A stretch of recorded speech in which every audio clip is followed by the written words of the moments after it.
Hi guys, Jarrod here. Haven't forgotten about those boxing videos. I'm still moving and I've got a whole bunch of boxes that you can't see off camera here to my left that are just taking up tons and tons of room, but I'm going to get to those in a bit. I wanted this video to be sort of special. It's sort of like the latest pickups I've done or games I've received before the Vita comes in. Alright, because I'm going to have tons of stuff to cover with that. I'm actually working on a couple of video ideas right now for the Vita, so we'll touch base on that in just a bit. So let's jump on right in. So the very first thing I got was from Marc-André. He's helped out at the site, met at E3, he's a good friend of Steven's, and he's just an all-around awesome guy. Go check out his video. I'll put a link on the site because he did a video on just a bunch of giveaways that he has. If you pay for shipping, he'll send you the games, and then also obviously he's selling a few games too. He's got a really cool little channel there, and like I said, he's a super nice guy. And he sent me, this is the PlayStation Portable 3000, because I want to start doing some lovely PlayStation Portable reviews for you guys on some of the classics, and I needed obviously one that had a UMD drive like this that also could connect to the television so I could get some direct feed footage. So Marc-André, thank you, monsieur. Thank you very much. That totally rocked, man. He was also kind enough, if I can find it, to send me Shadow Hearts Covenant. Steven's gone on about this for years, never had a chance to actually pick it up. So again, thanks Mark, you're the man. We all call him Mal. And he kicks ass. So what else have I picked up recently? Well, I'm not sure if I posted this one or not, but Arkham City had a nice gift certificate for this one, so I figured what the heck. Also, my brother had some DLC for it, so I mean, why not? A lot of people ask me why do I get the PS3 version as opposed to the 360, because the 360, you know, I got a lot of friends on there and you can chat easier than with the PS3, but DLC rules and I didn't have to pay for it. Bonus! Alright, Steven sent me Marvel vs. Capcom 3. We've only actually played once because both of us have just been going insane with a bunch of other releases that have happened. But from what I have played of this, excellent game.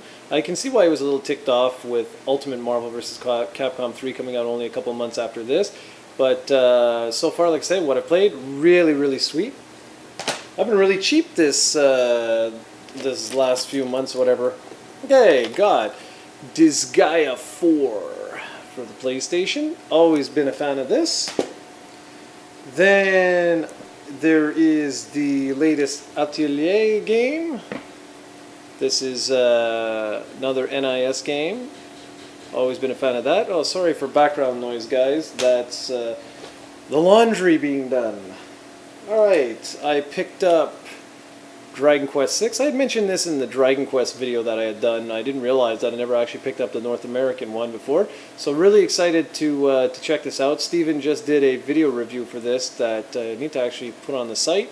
And on top of that, you can go check it out. I'll put a link to his channel on the description of this as well. Then I got the Jack and Daxter collection. Always been a huge fan of this. Going to review this one. Don't think it's going to take very long, considering I'm just going to try them out and see what any of the graphical enhancements are and what have you. But I'm going to destroy these games many times before. Obviously, got this. Just wrote the review. It's on the site, so check that out. Want to do a video review for it for all of you guys, but got to get some HD footage to do that. Also got Soul Calibur 5. Played this with a friend of mine, and also just started playing it some more here at the house, and having a really good time. Got to admit, a pretty solid fighter. If you're in the mood for a weapons-based fighter, can't really go too wrong. Only thing with it that I've noticed is I don't know. I'm a sucker for the original Soul Calibur and whatever. I just find the story mode is a little it's alright. It's just because I'm not too into the main protagonist this time, so whatever. But anyways, I'll jump into way more details with that. But very good game from what I played. And this one I took a chance because a lot of people were talking like crap about it. They were saying how garbage it is. And I actually sometimes love to jump on those games because the more reviewers say something is garbage, the more I'm kind of interested in seeing if they're full of it. And that is this game right here, Never Dead. Only played for a little bit. It's only like a 5 or 6 hour game, so I'm going to finish this one probably tomorrow, something like that. But from what I've played right now, yeah, it's gimmicky and it's a little generic and, you know, it doesn't take itself serious. But it's actually a hell of a lot of fun. Really, really been enjoying my time with this one. Alright, next up, picked up a retro release, Warlocked for the Game Boy Color.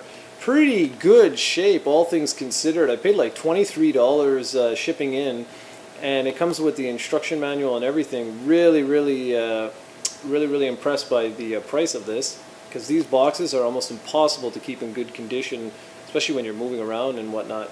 Have not tried it yet. Steven raves about this, says it's like the greatest game ever created, and like he'd give up his firstborn child for them to make a sequel to. So I'm gonna have to check this out. I'm gonna do a full review for it just because he's so into it. So be back on that one. And then I got 4 Vita games. I got a whole bunch more coming in, but these were the first to arrive. So we've got Luminis, or Luminous, depends on how you want to pronounce it. I'm a huge fan of the original on the PlayStation Portable, so really looking forward to this. And I wanted to show you guys, I mean, a lot of you probably already have, but these are kind of like bland, don't you think? Like, you get kind of interesting box art, right? Like, it's not so bad, whatever. Love the warning here that a memory card is required, but if you flip it on the back, look at this. This is all BS. This is nothing. You've got one screenshot and then you've got just a little bit of text. It's translated for here in English and French, but still, I was like, this is kind of lame. And then you open it up, and do you know what I mean? Like, this is very lackluster. I was a little disappointed, and the games are flippin' small. Steven got something on the site to show you guys like a comparison, but here is a DS little card. Look at the size difference of this. That's pretty amazing, wouldn't you say? Oh, and as always, I love doing this. If I take my trusty PS3 controller, it's about the size of an analog stick. Anyways, yeah, it's they're really small. I'm a little nervous I might lose some of these things. I'm starting to think that this was actually an afterthought of Sony's. I'm not too sure that they were actually always going to originally go with some sort of physical medium.